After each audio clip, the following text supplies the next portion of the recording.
Le Beth Midrash Hillel, fondé à la mémoire du Rav Hillel Pevzner Zichrono Livracha, est heureux de partager avec vous l'étude sur texte de la Haftara de cette semaine.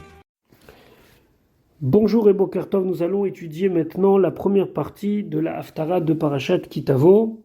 Cette Haftara se situe dans le livre de Ishaya, Isaïe, Perek Samer, 60e chapitre, et nous commençons notre étude au Pasuk Aleph. Au premier verset. Nous sommes donc toujours dans les semaines de consolation, semaines post-Tisha B'Av. On a vu déjà plusieurs haftarot de Ishaya qui sont uniquement des paroles de consolation. Ici, Ishaya s'adresse à Yerushalayim et le thème qui va revenir beaucoup dans notre haftara, c'est la lumière et l'obscurité. Yerushalayim va retrouver sa lumière d'antan et les nations qui jusqu'à là dénigraient cette beauté, cette lumière, vont être attirés et vont venir vers cette lumière. Et notre haftara finira par un pasouk qui est très mystérieux, mais à la fois emblématique de la Géoula, dans lequel le Navi semble annoncer, bien sûr au nom d'Akadosh Baruch Hu, la date de la venue de Mashiach, mais ça on verra Bezrat Hashem beaucoup plus loin, à la fin de notre haftara. Pasouk Aleph. Donc Ishaya s'adresse à Yerushalayim et lui dit « Kumi » lève-toi, Yerushalayim, ori et éclaire, qui va horaire, car est venu le temps que ta lumière resplendisse. Urvod Hashem et l'honneur de Dieu, c'est-à-dire la Shrina, halayir sur toi, Zarach va briller.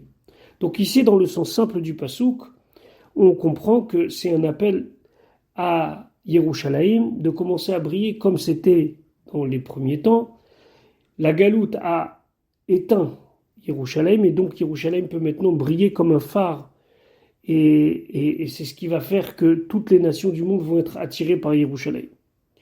Le Radak explique le passage comme ça, mais il explique d'une autre manière. Il dit que Kiva Orer, ça veut dire que maintenant ta lumière doit se coucher. On sait très bien que pour exprimer le fait que le soleil se couche, on parle toujours de Kiva Hashemesh, Kiva horaire. Donc ça veut dire ici, ta lumière se couche. Quelle lumière? La lumière naturelle, puisqu'on verra plus tard au Pasuk Yutet que le Navi dira que la lumière ne sera plus la lumière du soleil, mais ce sera une lumière extraordinaire réservée à Yerushalayim. On dira plus tard Lo yelach od hashemesh leor yomam ul noga hayareach lo yairlach. Tu n'auras plus besoin de la lumière du soleil et de la lune, mais ce sera Hashem qui sera leor olam, une lumière éternelle. Donc qui va horaire, ça veut dire que maintenant cette beauté qu'a Yerushalayim, même pendant les années d'exil, va se coucher pour laisser apparaître à une autre lumière, quelque chose de beaucoup plus fort, la lumière d'Akadosh Baruch Hu, Urvod Hashem Alayir Zarach. Le Malbim lui dit qu'il y aura deux époques. Il y aura une époque qui va horaire. On parle ici de la lumière qui va resplendir de Yerushalayim, mais cette lumière, elle l'aura Yerushalayim de manière naturelle. Et un jour viendra où Urvod Hashem Alayir Zarach, où là, Yerushalayim va connaître une dimension beaucoup plus haute dans la lumière spirituelle, celle de la névoie, celle de la prophétie, celle de la Géoula. C'est pour ça qu'on parle ici de deux sortes de lumière qui va horaire, car est venu le moment que tu éclaires. On reprend le premier pshat du Radak, Urvod Hashem Alayir Zarach, mais un jour, il y aura une lumière supplémentaire qui viendra, mais celle-ci de manière extraordinaire et éclairera aussi de manière extraordinaire.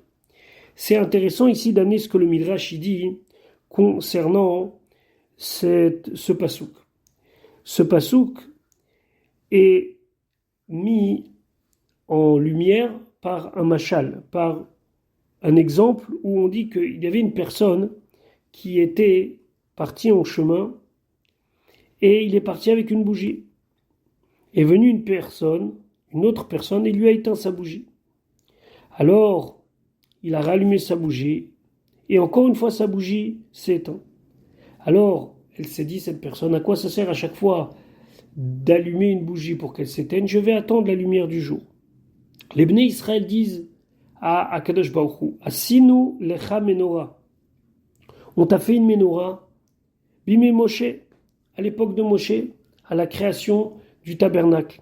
Et elle s'est éteinte. Ou Bimé Shlomo, et lorsque le premier temple a été construit, on t'a fait une menorah, et elle a été éteinte.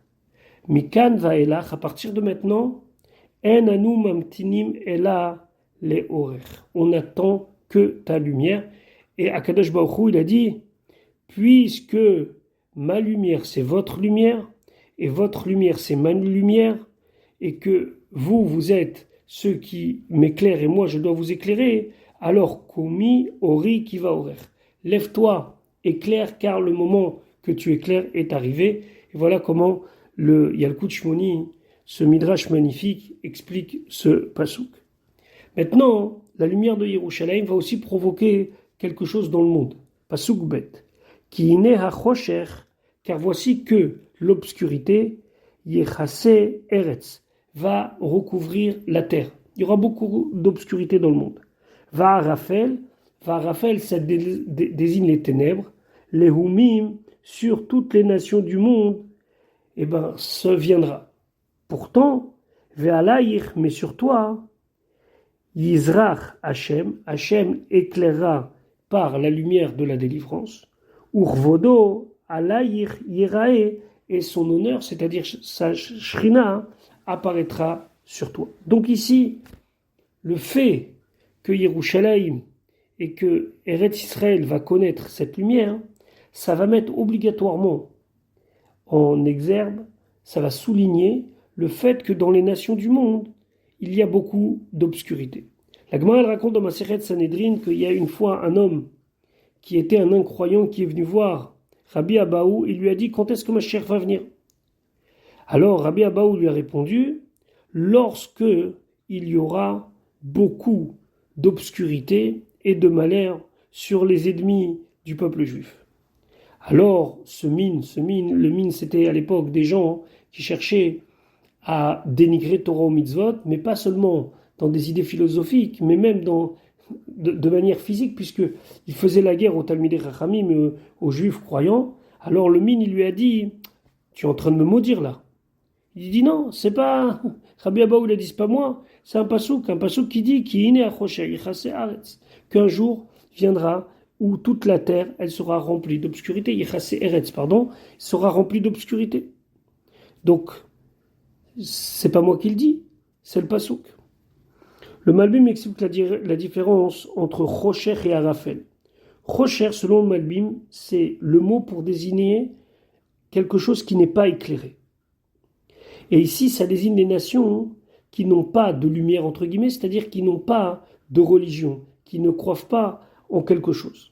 Alors que Arafel, c'est les ténèbres. Ce sont des nuages très épais et très noirs qui désignent ceux qui cachent le soleil, ceux qui cachent la lumière de la vérité, c'est-à-dire les nations qui ont des croyances d'idolâtrie et d'autres et qui cachent la vérité. C'est la raison pour laquelle on dit qu'il est né à Rocher, Eretz, il y aura l'obscurité sur la terre, c'est-à-dire le noir de ceux qui n'ont pas de lumière, qui n'ont pas de sens à leur vie, va à Raphaël, les Humim, et il y aura aussi les ténèbres sur les nations. Les ténèbres ici désignent les fausses croyances.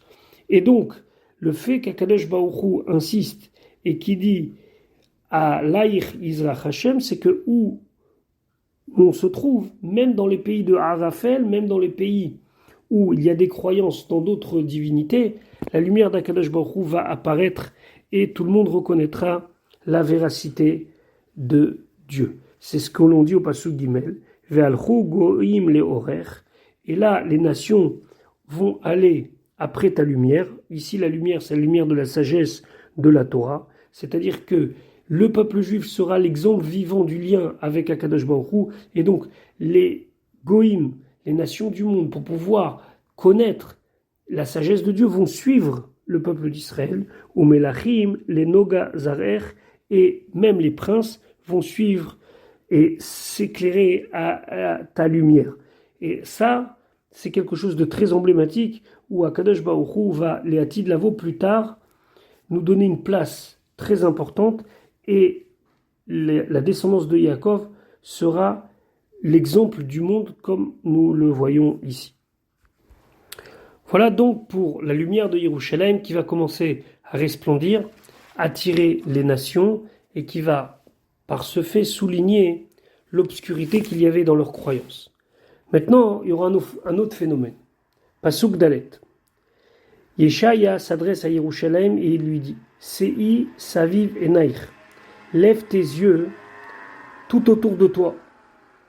Uri et vois, Kulam, que tous, c'est-à-dire tous les exilés, Nigbetsu, se sont rassemblés. Baoulach, ils sont venus à toi. Banaïr, tes enfants, Merachok, Yavou, de loin, ils viendront. Uvnotaïr, et tes filles, Al-Tzad, Tehamana, et tes filles vont grandir comme élevées par les grands de ce monde.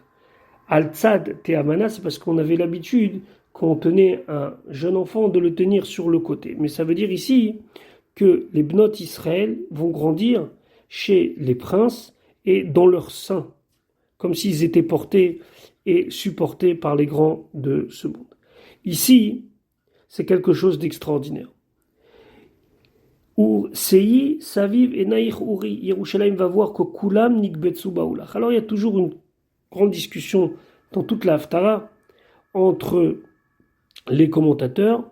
On a d'un côté le Abarvanel qui lui veut absolument expliquer que, par exemple, la lumière, par exemple ici le kibbutz, c'est-à-dire le retour des exilés, mais ce n'est pas des exilés, mais c'est de toutes les nations qui vont venir se rattacher à la lumière de Yerushalayim. Il y a d'autres commentateurs qui disent que ici on parle du peuple juif. Donc on voit qu'il y aura quelque chose d'extraordinaire.